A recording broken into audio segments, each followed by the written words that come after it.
Здравейте, фенове на покера!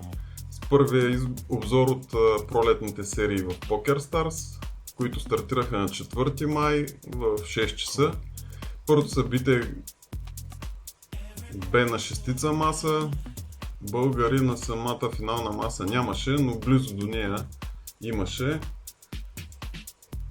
Раши 21 завърши 9 в скулп от средните серии, което му донесе 11 700 $.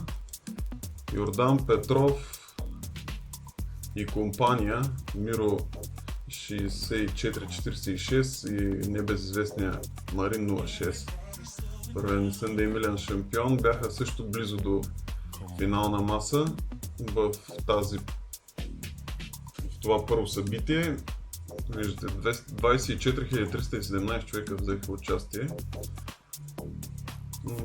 Предполагам прилично разочарование за тези тримата, но това е покера. Още във второто събитие обаче достигнахме до финална маса, като Ленонс завърши пети за 17 000 $. Успях да видя и това, станах свидетел на това съобщение в неговия профил във Facebook. Да се радвам ли, да плача ли, аз не знам. Честито все пак. И докато сме на вълна Facebook, Славен Попов, който все още е с рекордна за страната ни онлайн печалба, публикува на своята стена ето тази снимка Scoop Time. Това е неговия часовник, който миналата година спечели.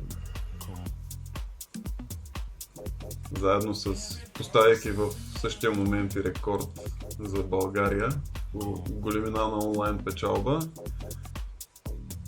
По време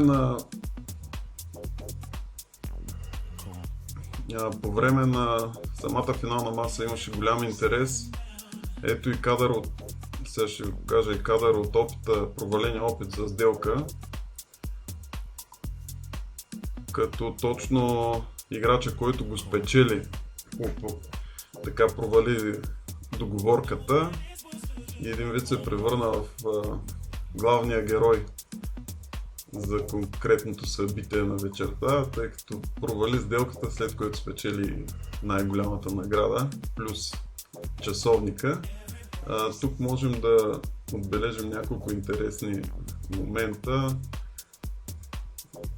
Първия, ето според сделката какво се полагаше тук на Славен, 194 000, малко ще видите колко реално получи. Също така можем да отбележим и хубавото чувство за хумор, което има Слави. Ето в тази секция тук. Тъй като чип лидера по него време искаше да му дадат допълнителни пари към това, което му се полагаше, Слави обяви, че 2К може да даде, тъй като бил въпросният чип лидер бил по-известен от него. Така.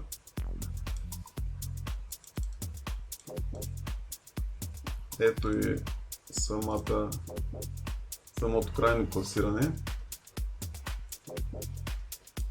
Атанас Кавръков също беше близо до участие на самата финална маса, но съвсем близо отпадна и не лоша печалба, 2100, макар че входната такса е 21 500, макар че входната такса е 2100. Ето и коментара на Слави в Facebook. Благодаря на всички, които изкараха една безсъмна нощ заедно с мен. Този път малко не достигна. И непосредствено, всъщност на другия ден, един мой коментар. Той отговори последния начин, нали, моите общо взето изказах, му честитих победата, успеха, да не е победа.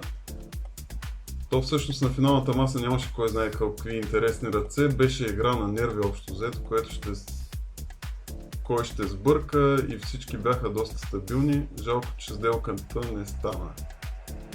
Да. Продължаваме към следващото събитие. Тук любопитно е, избрал съм това събитие не защото имаме българско участие на финалните маси, а е любопитно един от сравнително новите формати в Poker Stars.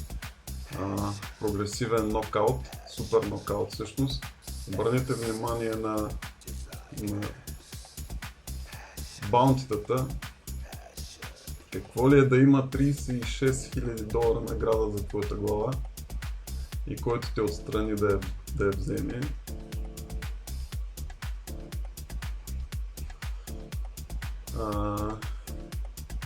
Минаваме на там.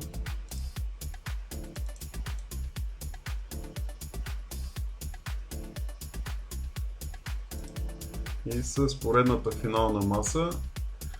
Тук Bobby Bet 776 общо взето прегази съперниците си, с изключение на Хедзапа, който загуби.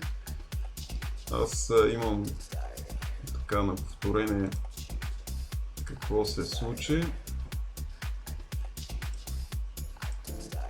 Това е първата ръка.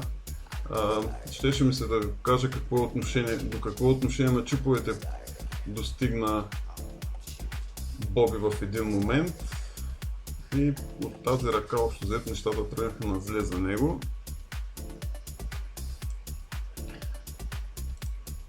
Тук виждате Боби да отваря. Боби всъщност е Боян, той е доста така редовен участник по турнирите на живо организирани от Poker Stars. Тук отваря по 3 блайнда, провокирайки аржентинеца да влезе all-in. Но след като плътите се оказа доста изоставащ, по този начин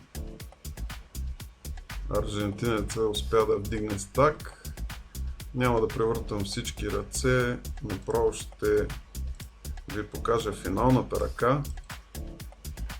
Ето я, която по-скоро можем да я характеризираме като най-скъпата дама в България, най-вероятно за този ден. Боби отвори от бутона с 320 с 2 блайнда, последва 3 бет до 800 от блайнда, всъщност Боби от бутона. Тук Боби направи 4 бет с своята ръка, веднага последва all-in от страна на аржентинеца. Боби съответно плати и се оказа флип ситуацията, девятки срещу асо и дама, и ето е и най-скъпата дама, която е около 17 500 $.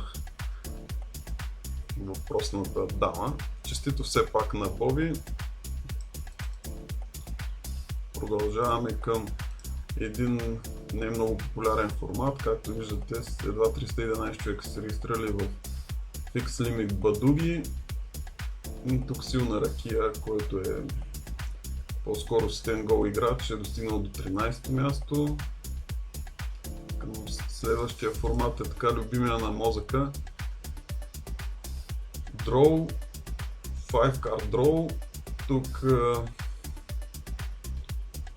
както виждате, той е завършил на 8 място. Отново не е много популярен този формат, 310 човека. Но отдавна не бяхме регистрирали печалба от страна, или по-скоро активност от страна на мозъка. Ето, че в скуп сериите се е активирал той. И последният по-значим успех е отново в 5 card draw на high, на най-високото ниво на серията. 2100 входна такса, 45 участника. Недифън завърши четвърти за 9000. Ще завърша този обзор с корицата на един от потребителите в pokerbook.bg. Много интересна крумка. И това е пожеланието ми към всеки един от вас. Да е Run Good On и Bad Beat Off. Също е интересно, освен корицата и профилната му снимка, Tight is Right, Need for Life и Top Range Only. Това е от първия обзор. Успех по масите и да имаме удоволствие да коментираме и нова българска победа. Чао и до нови срещи!